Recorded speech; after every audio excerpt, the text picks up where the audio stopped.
Hello, everyone. Welcome to the Greater Good.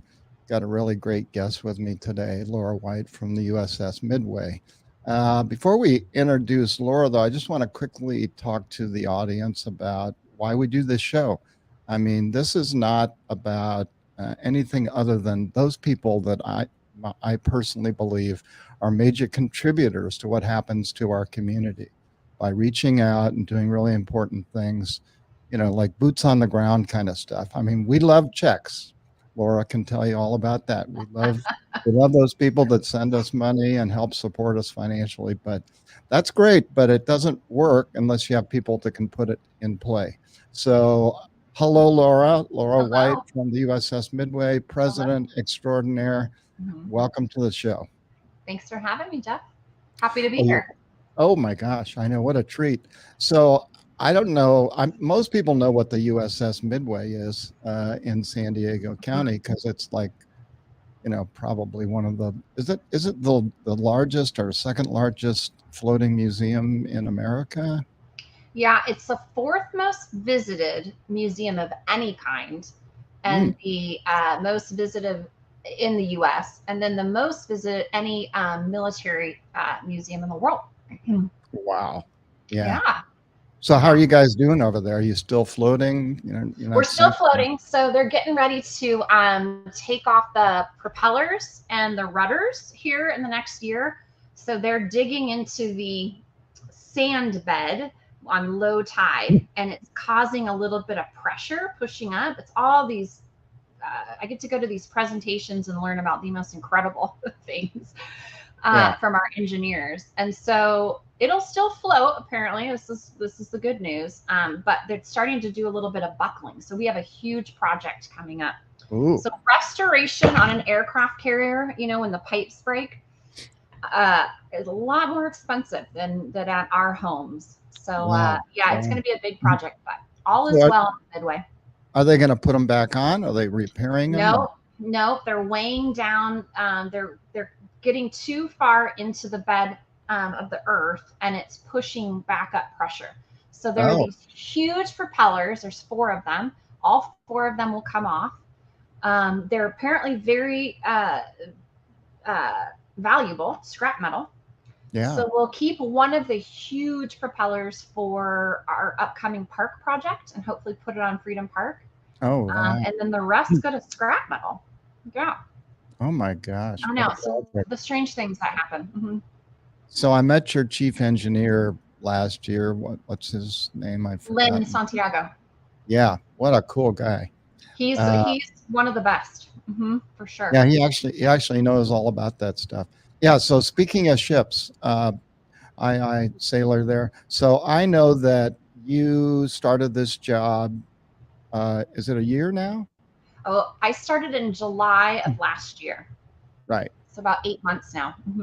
So when you first started this job, you and I, we talked and we were all really I excited that think you you were the did. one of the first people I met and talked to because Dan was Right. still here. Yeah, Yep. and you didn't know anything naval Well, because you were not a service member in the mhm, Navy, mhm. nor was I. I'm an Army guy. So I'm gonna give you a quiz to see what you've learned Well, since. I spent 5 years prior to here at an organization with Support The Enlisted Project military, and I learned absolutely nothing there too. So this quiz should go really well. I'm almost 6 years in, and this quiz There's should go really well. there's a big prize. Yeah, Brett Oh, cool. Brett will buy you a shirt. It'll be the wrong size, but that's okay. No, I really was going to give you a quiz, but I decided against it because I said, Oh, no, that's not nice. that's Yeah. So, okay, so we'll just do one or two. So, aft, where is it aft on a oh ship? my god, this is the one that I at the end, Yes. opposite of the bow. Ching. We need a bell, right? There we Oh, go. Yeah. perfect. Yeah. That's why producer Sarah is the best. I mean, there's nothing she can't do. Okay. How about the bow? BOW. The front of the ship. Yeah. See? Mhm. Thank you so much. Oh, you got a double on that one. And port, what's port? Port is the side that you pull in on. So typically the left side. You got You're it. facing forward. You got it. Excellent. And you can also drink port, which is, Yeah. that's another thing that, So we're backed in right now, yes. where typically you would be pulled in forward. Yeah. See? Yeah. So. Yeah. All right. Okay, these are much easier than I thought they were going to be so far. Now I'm going to stop because you're Okay. you're 3 and 3 right now. I mean, Okay, perfect. I know, and in fact, I can call the admiral up and tell him that you I passed. appreciate that, but I passed. Thank you. Yeah. So how does it work on the Midway? Is it like a military regime? Do you have like a dictator, and then slaves that work underneath that person? Surprisingly, it's probably couldn't be more opposite. I think one of my hesitations when I was thinking about accepting this position, the other one being the commute for me, was what kind of an environment it was going to be culturally, and how was I going to be able to fit in, since I am a civilian. My dad is an Army vet as well, but it's not how I grew up. I grew up in San Diego native, and so I'm familiar with it being in a military town, but and it really couldn't be further from. So we call Admiral McLaughlin, Mac, we call him your not typical admiral, retired 2-star. He's a real big believer, and he's really the big picture, leading the ship, and he allows all of the rest of us to kind of do our jobs, and he gets involved when needed or when requested, and otherwise he's here. He likes to call himself the chief eating officer, so otherwise he's here for snacks and really good jokes. I know Mac pretty well. He's a wonderful person, and he's done amazing things for the city of San Diego. Sure. I mean, I'm sure you've heard some of the stories about how difficult it was to get the Midway here, and how much pushback was out there in terms of, it'll block our view, it won't make any money. Of course, all of those things have been proven completely wrong. I know. Yeah, quite the success. Yeah, what a great treat. So how did you get this job? I mean, where did you come from? So so Dan Bentema, who's the gentleman that you know really well, that was the president of the foundation prior to me. He and I have been colleagues, just both been in the fundraising space here in San Diego for a while. The Midway was our major funder at my previous organization that I mentioned, Support The Enlisted Project. So I was there for 5 years as their vice president of development, and Midway was a huge funder. So I got the chance to work with Dan quite a bit. And then 2 years ago, or 3 years ago, Dan and I both were asked to teach a fundraising class. So National University has its own fundraising academy, and they do in-person and online cohorts and courses. And one of them they do is specifically for military-focused and veteran-focused organizations. So they asked Dan and I to come in and co-teach it. It's an 8-week class. So we've done 3. We're actually in the middle of one right now. And toward the end of our last one last year, probably about April, we just have so much fun with it. He and I love it. It's just a good reminder of all the reasons why we got involved in nonprofits, and we get to know these awesome people out in the other states and all the work that they're doing with veterans and military families. So he said after one session, hey, I'm going to call you after this. I want to talk to you about something. And I've said, sure. I thought for sure he was going to say, listen, we need to start a side business, a little consulting teaching business, because we're so good at this. At least that's what we thought of ourselves, but we were very good at it. So he called and said, hey, I'm thinking about retiring earlier than I thought, and I want to know if you'd be interested in maybe taking over the reins over here. So I said, so you're not calling me to start our own company? Okay, because that's what I thought. He was like, wait, what? And that's kind of started the process. Yeah. So I had the chance to meet. I had known Mac and the team here, but not really well. Sure. A handful of the board members I had worked with, Admiral Ronnie Froman, I had worked with when I was at the Monarch School. and a handful of others. So I definitely had some relationships here. But at this point in my career, 21 years in, it was an exciting opportunity and not something I could pass up for sure. Yeah. I was Dan and I were really excited that you took that job. Yeah. Great decision. we had a lot of conversations about it. We're really excited you're here. Yeah. So we recently had Malin Burnham on this show. I don't know if just another one of your board members. Yep. What a delightful gentleman he is. Mm-hmm. I may have shaken his hand once or twice in my life, but I never really had a chance to spend a lot of time with him. And Sarah and I, he came over to the studio. There's a story there I'll tell you later. So, but what a delightful man. Yeah, he is very kind. Yeah, so I get to work with him quite a bit here at the foundation, so it's great. So speaking of supporters, full transparency, the USS Midway Foundation is a major funder for my foundation, the San Diego Harbor Police Foundation. So I just want to shout out that loud and clear. That you guys are phenomenal in the way that you support us, and we love it. No, thank you so much. And we're with your money, we're doing a lot of really good stuff. Not the least of which is our human trafficking training that we just launched a couple of months ago, and now we're in a bunch of casinos. We're in many law enforcement organizations, hotels, motels. We have a great big event coming up on May 10th at 5:30 p.m. that you'll be invited to, Laura, and anyone on your team. Great. And that'll be a town hall meeting with Summer Stephan, the district attorney, myself, Julie Coker from the San Diego Tourism Authority, and Keelan Washington, a victim survivor of human trafficking who's currently working on her master's degree and works at Generate Hope. She's an amazing woman. We're just so proud to have her in our lives. That's great. So what do you do around the Midway? Do you just kind of walk around and work in the galley and sweep the ship and make sure the props work on all the airplanes? And I try not to get lost. That's what I do. I know, right? I've gotten lost twice. Thankfully, didn't get too far before I was able to say hello, and someone answered. And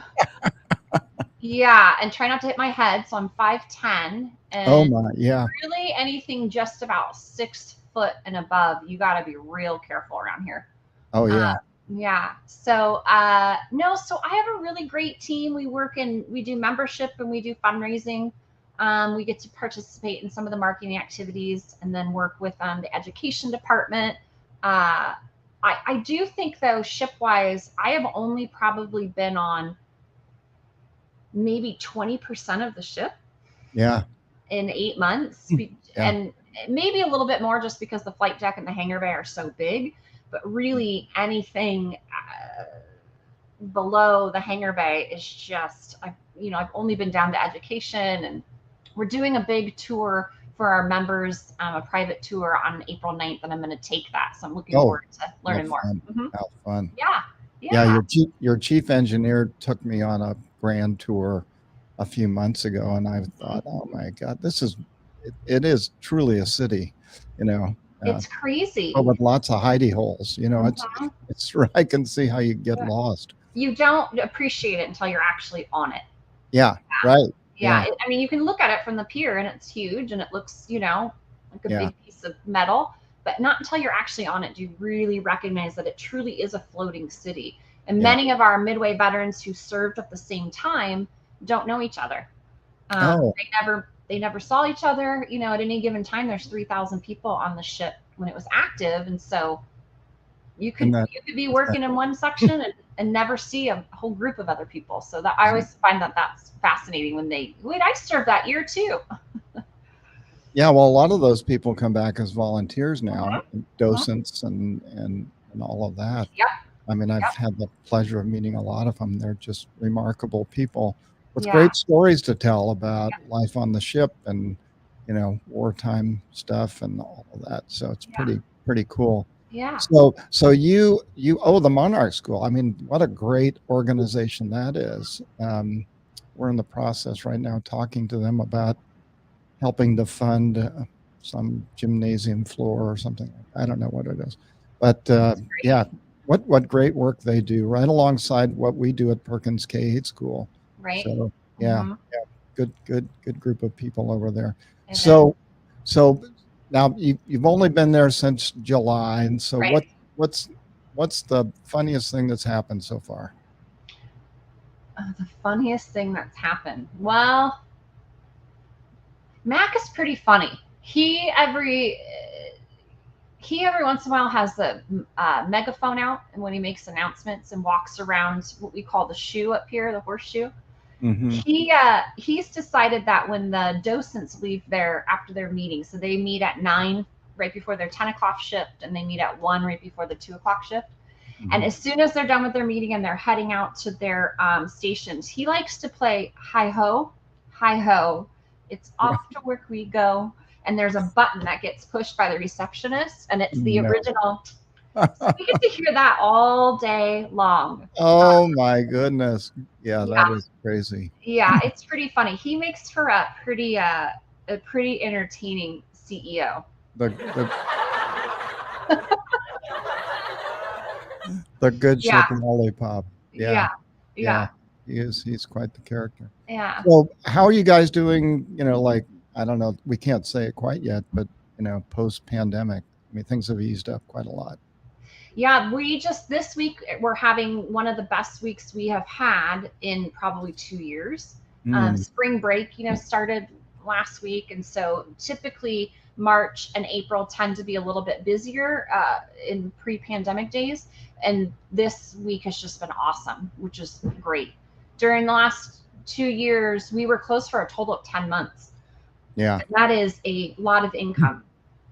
Thankfully, the Midway has been in really good shape financially. The board and those that brought it to San Diego made a decision early on that if they wanted to be able to maintain the ship, which is so expensive to do, like we were talking about, that they really needed to make sure that they had an investment account that would allow for that, right? Like what we, something breaks on this ship, it easily can cost, $50,000 to $5 million, right? And so making sure that they had planned for that. So they were in pretty good shape because of that. But yeah, it was tough. And I think we're just now starting to see January was a little slow. February picked up a little bit. And then now this week, it's crazy because sometimes, I'm up here in my office and you can't always hear what's going around. Like there could be a full-blown storm going on. I have no idea. And then I walk downstairs and it's just packed. And it's like, oh, there's all these people here. So it's great. Who invited these people? Yeah. It must have really good acoustics because I literally we can't hear anything up here at all. Great. Well, I mean, you probably would get like external noise, that kind of thing, but you're not going to hear the voices or Mac walking around with his megaphone. Yes. That's hilarious. Yeah, that's so funny. I think I know what to get him for Christmas now. So little tiny megaphone. Say, tone it down a little bit there, Matt. Yeah. Oh yeah, he loves to make his announcements with those. So how's fundraising been for you guys? Good. So we, there hasn't been a big emphasis on fundraising on the Midway because ticket sales has done, it really takes care of operations, right? And Mac is a really big believer philosophically that if ticket sales takes care of operations, anything above and beyond that is gravy, right? Which is where the concept of the Pillars of Freedom grants came from. Right. So we have the USS Midway Museum, and that is all the operations. And then about 6 or 7 years ago, started the USS Midway Foundation, which is my realm. And so our goal is to kind of just look at, 3 things now, but primarily first 2 things are the education endowment. So building an endowment that would support the education program here on the Midway, which is just phenomenal. And keeps getting better and better, and really even had the chance to get quite a bit better during COVID when they switched to doing some virtual things, and now work with 23 different states, bringing the kids onto the Midway. So that's really cool. How fun. So building an endowment to support that into the future, raising money for our Pillars of Freedom grants. Grantees, we're granting out anywhere from $300,000 to $750,000 a year to organizations. Wonderful. San Diego Harbor Police Foundation, of course, being one of those top ones. And then next up on our radar is a capital campaign, a really large capital campaign for Freedom Ooh. Park. Yeah. Yeah, So, let's talk about that. yeah, it's a big one. Tell us all about it. So the Midway is parked on a pier that's been here for almost 100 years, called Navy Pier. It was originally the Naval Supply Corps, and where you can see the old train tracks on it, and it's where they brought stuff in to the ships over the years, and where they loaded and unloaded sailors. And then, of course, it turned into where Navy Region Southwest was located for a while, and then some of those buildings have come down, and now it's a big, ugly parking lot. Yep. So part of the partnership with the city, with the port, when Midway came, is someday you have to help us turn this into a park. And everyone said, okay, what does that mean? But okay, sure. Well, now we're about 17 years in, and it's time to turn it into a park. So Navy Pier itself is going to be infrastructure on the bottom there's a ton of work that needs to happen on the bottom. We're going to demolish the top, the remaining building, and turn it into a park that connects us from the tip of the pier all the way around to the Bob Hope Memorial on the other side. Wow. Public access, a public park, that belongs to the city. But the Midway has offered to help with the fundraising for that park. So that's going to be one of my biggest projects. So actually, that would be the Port of San Diego's property. Yeah. Not Port of San Diego owns the lease. Yeah. Yeah. Actually, they own the property, and you guys are leaseholders. That's right. Yeah. That's right. We lease it from them. How exciting! I mean, so where are all those people going to park?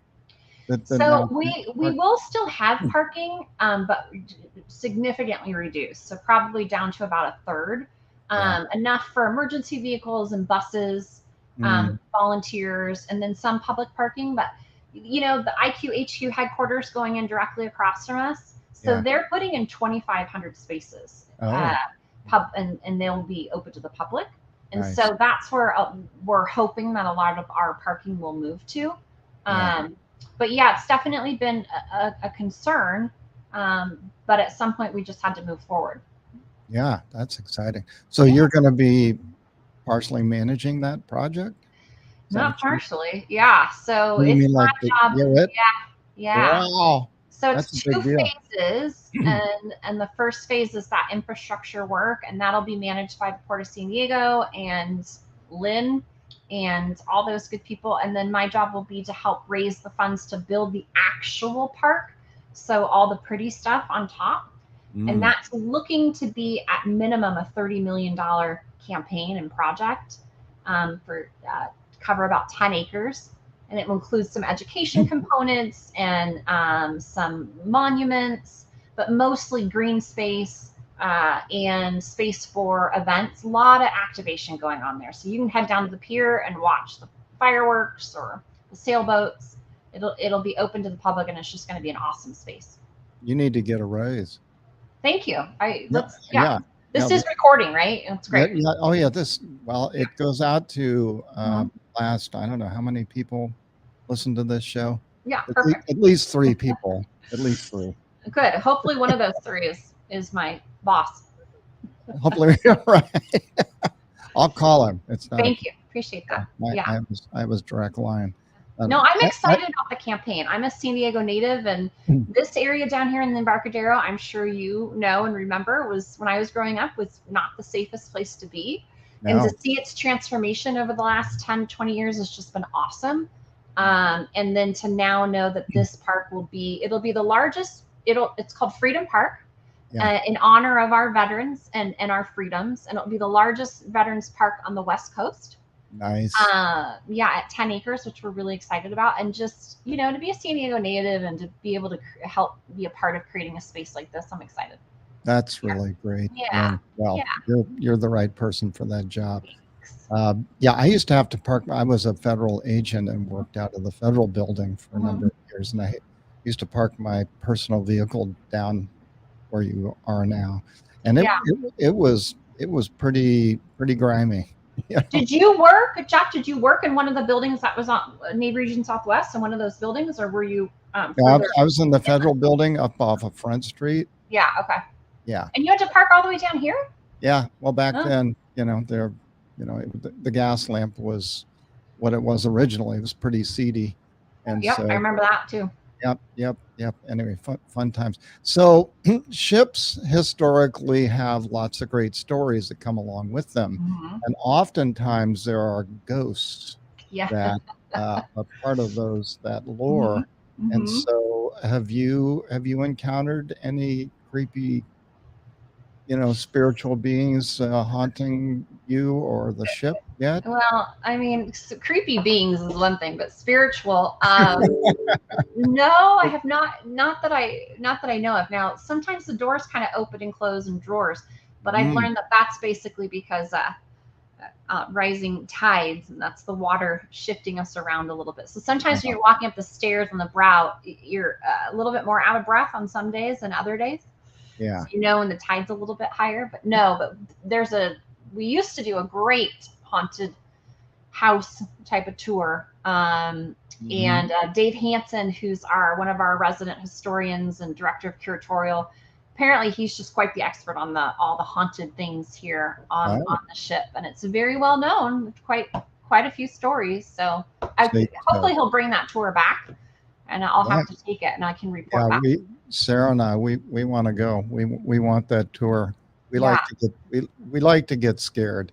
I mean, normally when Brett comes in the room, we get scared, but I don't know, doors and drawers and things like opening and closing. You can talk about the tide, but I'm thinking that's got some more of a metaphysical, spiritual side to it. Some old sailors, huh? Yeah.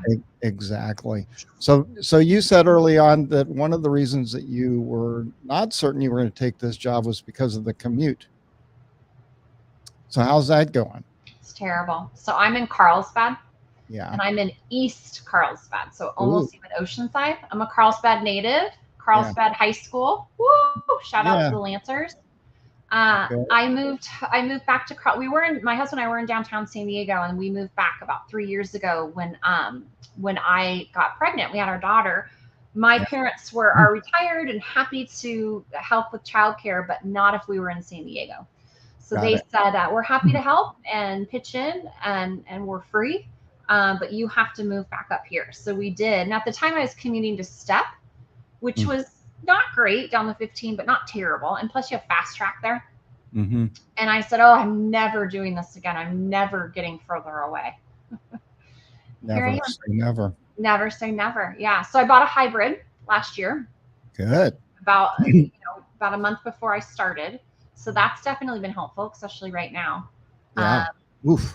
Yeah. Here's the deal. I'm basically in your world now, Jeff. I pretty much can solve just about every murder out there because of the amount of podcasts I listen to, crime podcasts. I really feel like if Harbor Police or San Diego PD, if they need some extra help, I'm ready. You're there. I have listened to more crime podcasts. Raising your hand right now. You're volunteering. I've got a good eye. My husband's not going to be able to get away with murder. I feel like I could probably get away with murder now. I think I could probably figure it out. But I'm ready to go. So sign me up. All right. That's what my commute is about. Well, I think Brett says there are about 50,000 listeners for this and the other. He's thumbing up higher. So the number is bigger. So all of those people, and now you just admitted that you might be capable of committing killing murder. my own husband. Well, he's not one of those listeners right now, so I think we're good. We're good? Okay. Yeah. I don't want those people coming back at you. That's true. When you're on trial. Yeah. So we'll be character witnesses. Thank you. It was a joke. Everyone's a joke. listening. She was Yes. just kidding. She was just kidding, Yes. honest. No question about it.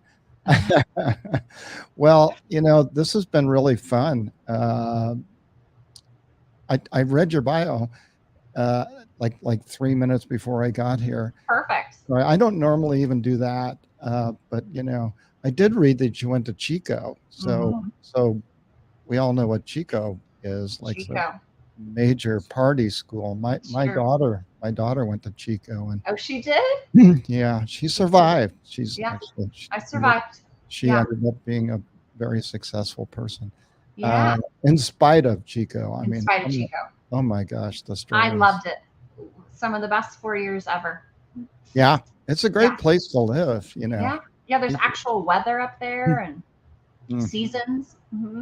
Yeah, it was fun. Happy to come home though. It's hard to be away from. I was away from San Diego for about 10 years and was happy to come home. That's a long time. Yeah. Well, I just want to wish you the best of everything. I mean, you're doing your reputation is just, really out there already. People really are respecting the work that you're doing at the Midway. But if you look at your history getting there, you were really set up for this job. Yeah. There's no question about it. I have a great team. There's a great team on the ship here, and I'm learning so much. Yeah. I did talk to Dan Bentema just the other day, and we were, he was telling me stories about tornadoes and, weather. Losing cows and. Yeah, losing cows and houses and being a farmer. And who retires to be a farmer? I don't even know what that means. I don't know. It's a nice property and all that. Sure. No thanks. Honorable work. Well, I shouldn't say that because I have a ranch, so it's kind of like I'm a farmer. But I'm a rancher. That's different than farming. And it's in San Diego, so we don't have tornadoes here. Tornadoes, yeah. Exactly. Cows that go missing. Exactly. Anyway, thanks so much for being on the show. I want to thank all my listeners, and please feel free to like us, and if you want to push this out, Laura, through your network, happy to. Get the message out there about all the great work that you're doing, which is, I don't think most people don't realize that the Midway has a foundation, and the extraordinary work that you guys do, and the amount of giving is just wonderful. I mean, you were the Midway was my foundation's other than my check, was the very first money in the door, and it was I think it was excess revenue from one of your live shows on deck. I think it was the Doherty concerts. Yeah, one of the concerts, and then quickly followed with a extremely generous gift from you guys. So, Jeff, your foundation work. I've been working for nonprofits for over 20 years, and to see your organization grow and the amount of time from when you started it and the amount of work is phenomenal. That you can, in just that handful of years, build that kind of impact. And so I think that it's really kind of an honor to be able to be a part of that success and the work that you're doing in the community. So thank you for all you guys are doing. I literally just got goosies. Thank you. That's really, so coming from you and, from Dan and others. I mean, I'm very passionate about the work that we do, but, none of that happens without a lot of support. Sure. And so, that was really very kind. Appreciate it so much. Well, I look forward to seeing you soon in person. You owe me a Harbor Police tour. Yes, I know. We're getting right to that. Okay. You're right at the top of my list. Okay. You and your team. In fact, I just had a conversation with the chief, and now that we're kind of settling into this new lifestyle with the pandemic, right? Yeah. We'll get you out there for sure, and we'll put a life vest on you, and we will zoom past the Midway and wave at them as we go by, with or without propellers. So. Hope maybe without. So we'll see. There you go. Thank you so much. Appreciate you having me. You're welcome. You have a great day. Thank you. You too.